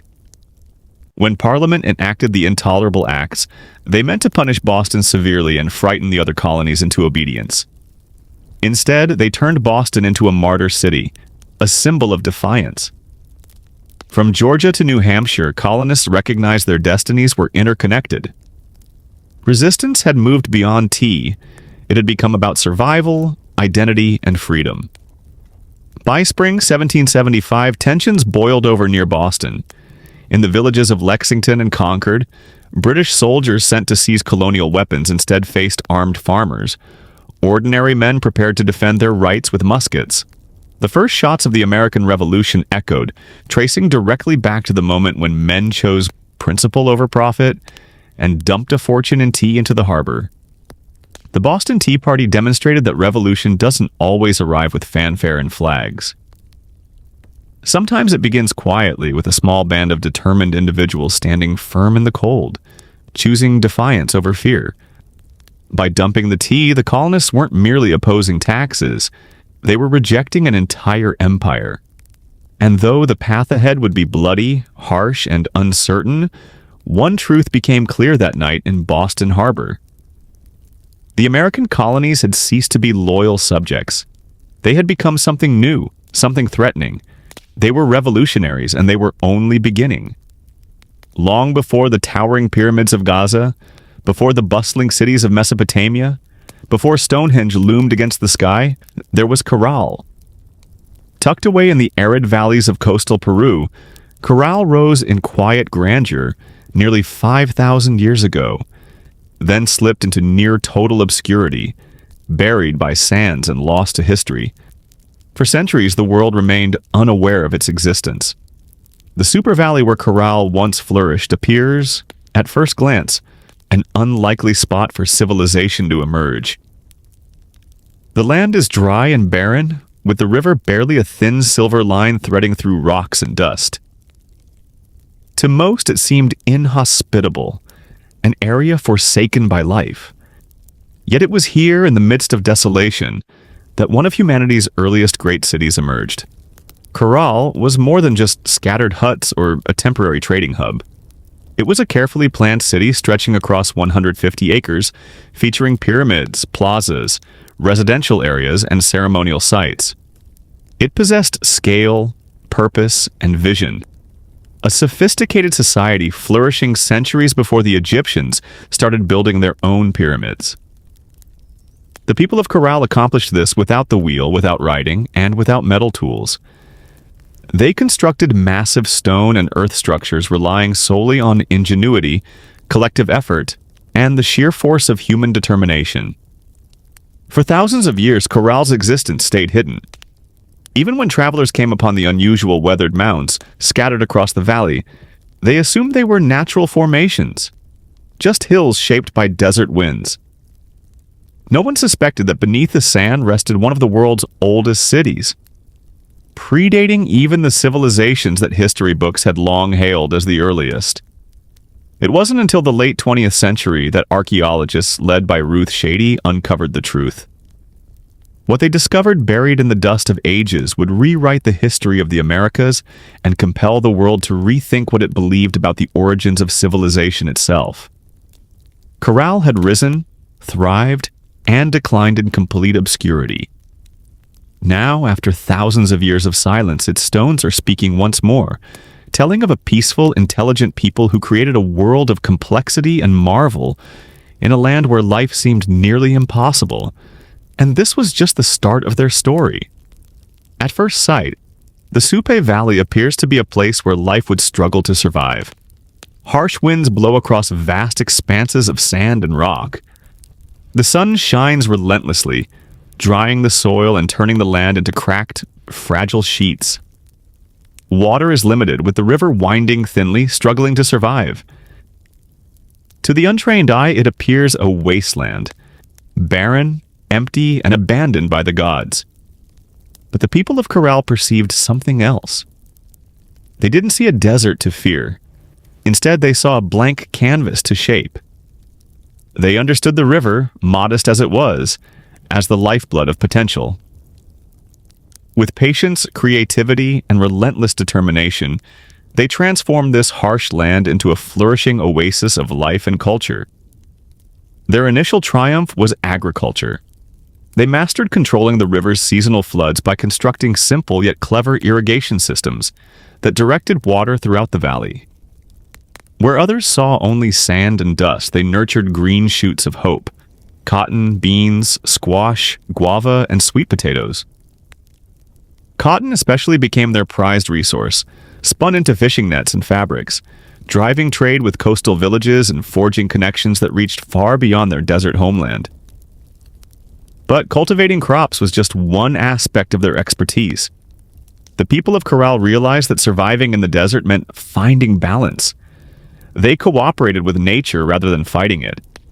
Their homes and plazas, constructed from stone and earth, were designed to endure both the intense heat and the infrequent, harsh rains that occasionally swept across the valley. They observed the stars and seasons, timing their harvests with the accuracy of skilled astronomers. Trade served as the lifeblood of Corral's economy. Dried fish, cotton, fruits, and handcrafted items moved along the coast. In return, Corral gained exotic goods: vibrant shells from the Pacific, rare stones from the Andes, and ideas from distant cultures.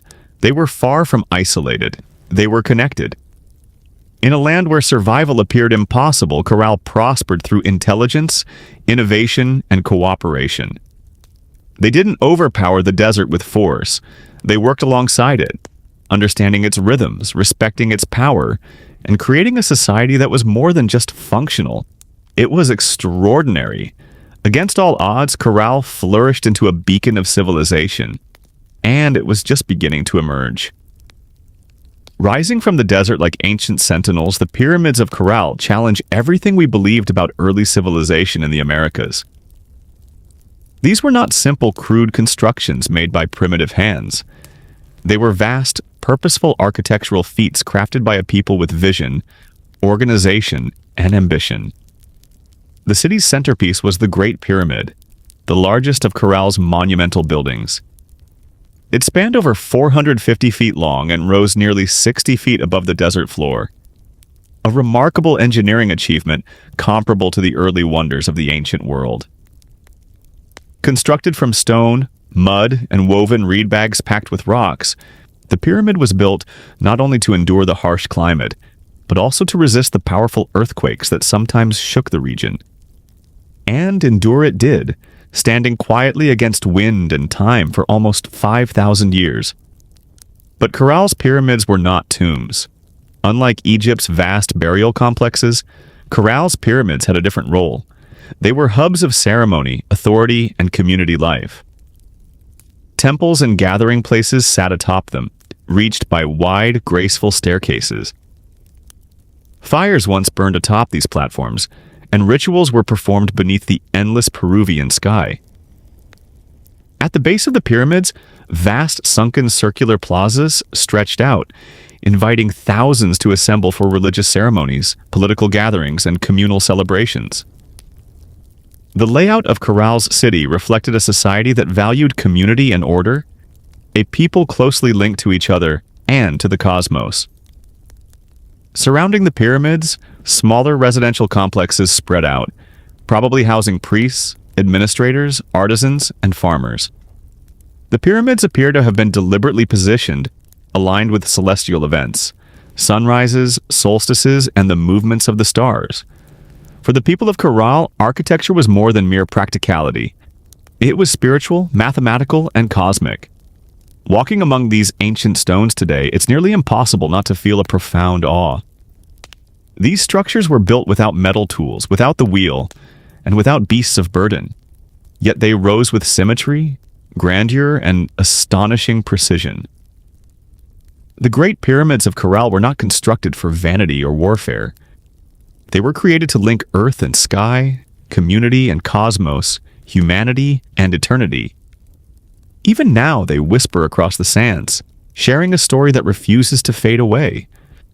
Amid the ruins of Caral, there is something deeply unique, something that distinguishes it from countless other ancient civilizations. No weapons have been uncovered beneath its sands, no defensive walls surround its plazas. No mass graves suggest bloody conquest or internal conflict.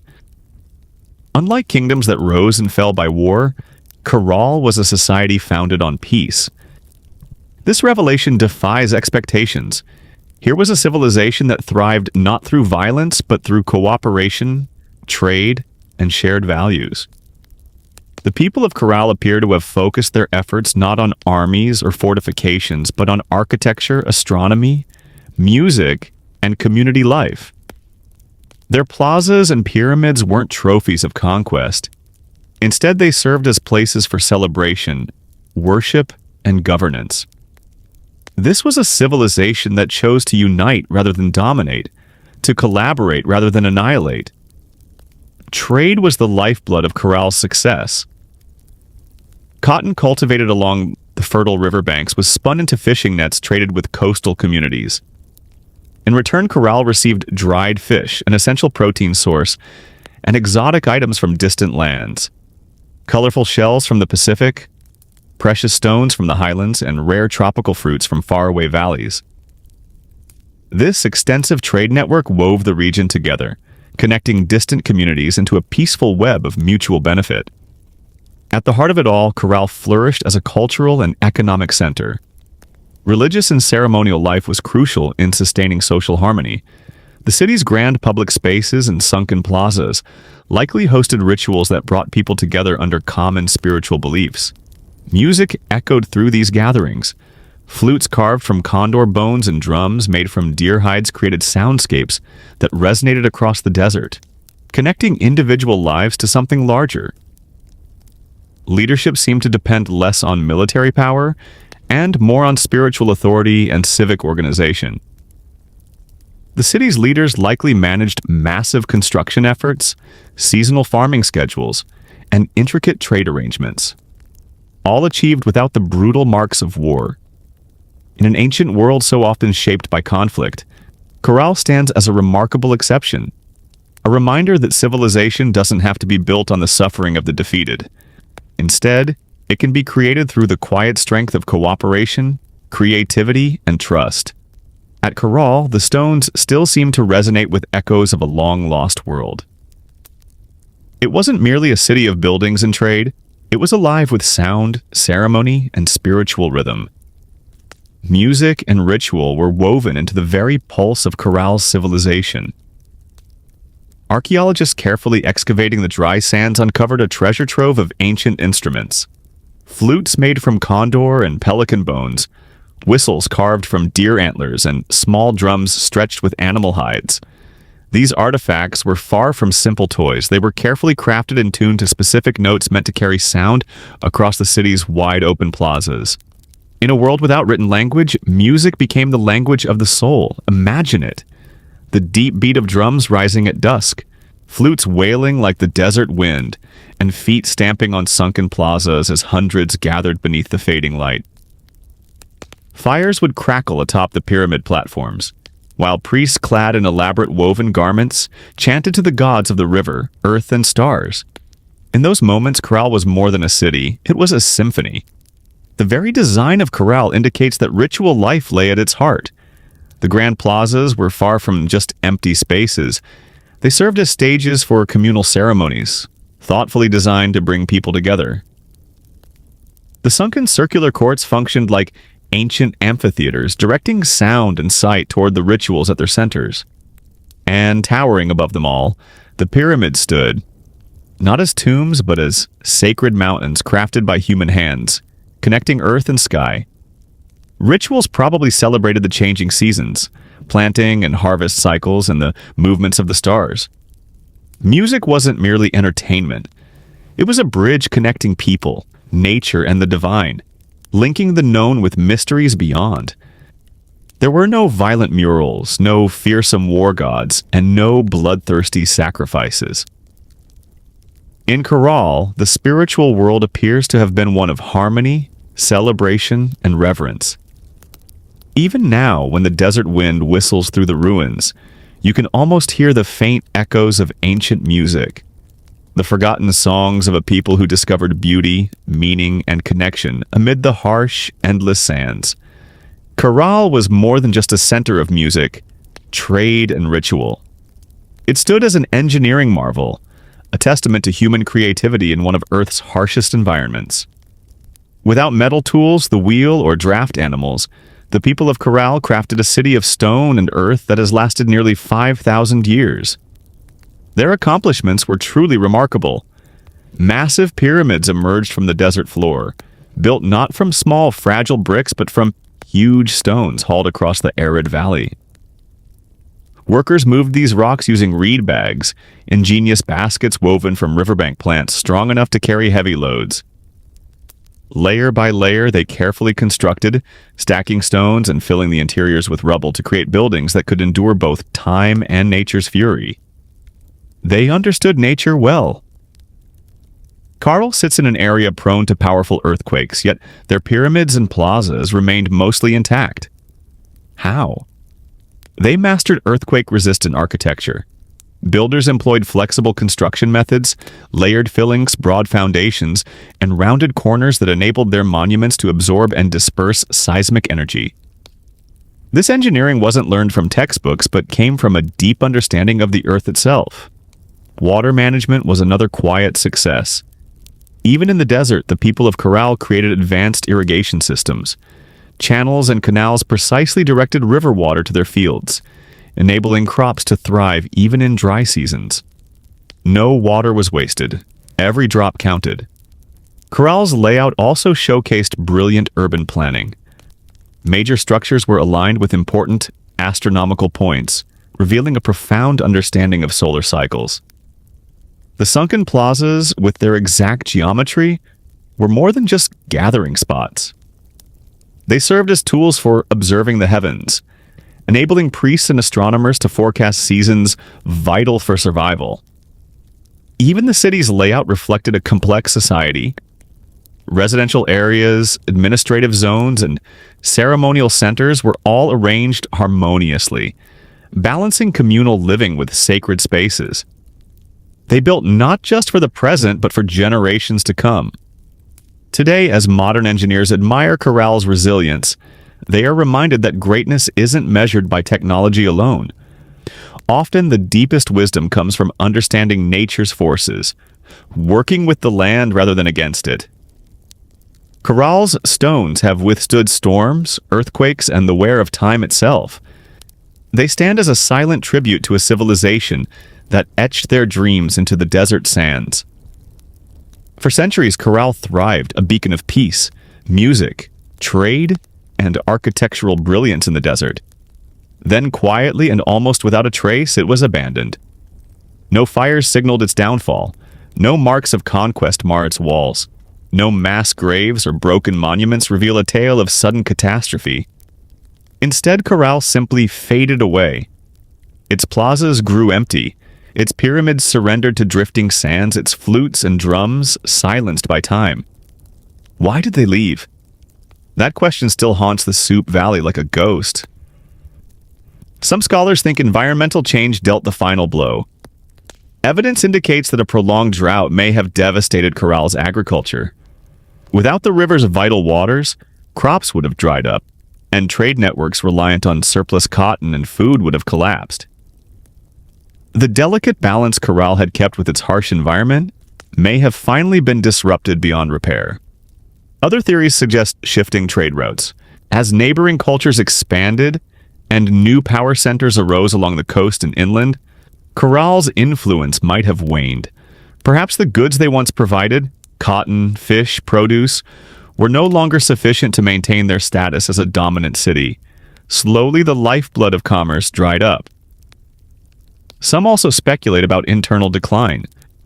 Without written records, we can only imagine political conflicts, religious turmoil, or simple exhaustion after centuries of growth.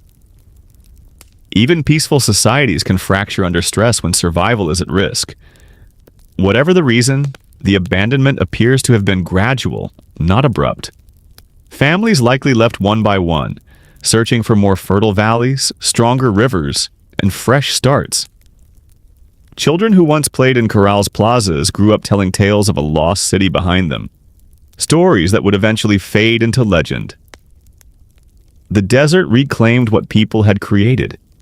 Winds swept fine sand over stone temples, and flutes lay buried beneath shifting dunes. What was once a thriving, vibrant civilization turned into a field of silent, sleeping mounds. For nearly 4,000 years, Corral lay hidden, a whisper beneath the sands, waiting. Today, as archaeologists carefully unearth its stones, the question remains, how does a city so advanced and beautifully built simply disappear? Perhaps the truth is that even the greatest civilizations, no matter how wise or peaceful, are fragile. Threads woven into the fabric of time, always vulnerable to the unseen forces of change. For thousands of years, Corral lay forgotten, buried beneath the silent sands of the Supo Valley. Travelers passed by the strange rounded hills scattered across the landscape, never realizing that beneath their feet rested the ruins of a civilization older than Egypt's pyramids. To them, these were merely natural formations, mounds shaped by wind and time.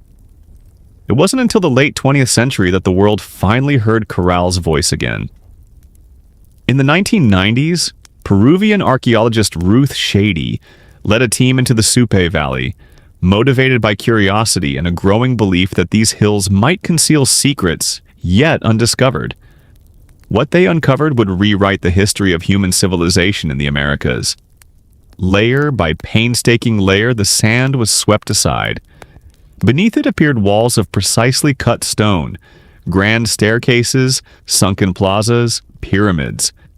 A city far older than anyone had imagined. Radiocarbon dating confirmed the astonishing truth. Corral was over 4,600 years old, flourishing alongside the earliest civilizations in Mesopotamia and Egypt. It was a discovery that rocked the foundations of archaeology. Before Corral, scholars thought civilization in the Americas arose much later, overshadowed by the great empires of the Old World. Corral changed all that. It demonstrated that the Americas independently developed monumental architecture, complex urban life, and social organization, long before the rise of the Incas or the Moche. Ruth Shady and her team uncovered more than just stone and rubble. They found traces of life, musical instruments, fishing nets, textiles, quipu, ancient knot records, and even offerings to the gods. Each artifact revealed the story of a people who built a society marked by vision, intelligence, and deep creativity. Corral's rediscovery was more than an academic victory. It was a resurrection. A civilization that had lain beneath the desert for thousands of years now stood revealed, once again under the open sky. Its plazas caressed by the very winds that once carried the sounds of flutes and the laughter of children. Today, Corral is honored as a UNESCO World Heritage Site, a fragile, priceless connection to humanity's earliest dreams of building, belonging, and believing. The sands concealed Corral for centuries, but in the end, its stones endured, waiting for someone to listen, see, and remember. Corral stands today as a silent giant, reminding us that civilization's roots run far deeper than we once thought. Among its pyramids and plazas, the ancient stones tell a story that redefines our view of humanity's path. A story not of conquest and violence, but of harmony, creativity, and hope. Long before the towering empires of Greece, Rome, or Egypt, the people of Corral were creating something truly extraordinary. They built pyramids without the wheel. They charted the stars without written language. They forged a thriving society based on trade, music, ritual, and engineering, without leaving the scars of war on the land. In an age often marked by conflict, Corral presents a different vision of civilization. A society that prized connection over conquest and knowledge over domination. It reminds us that complexity doesn't need violence.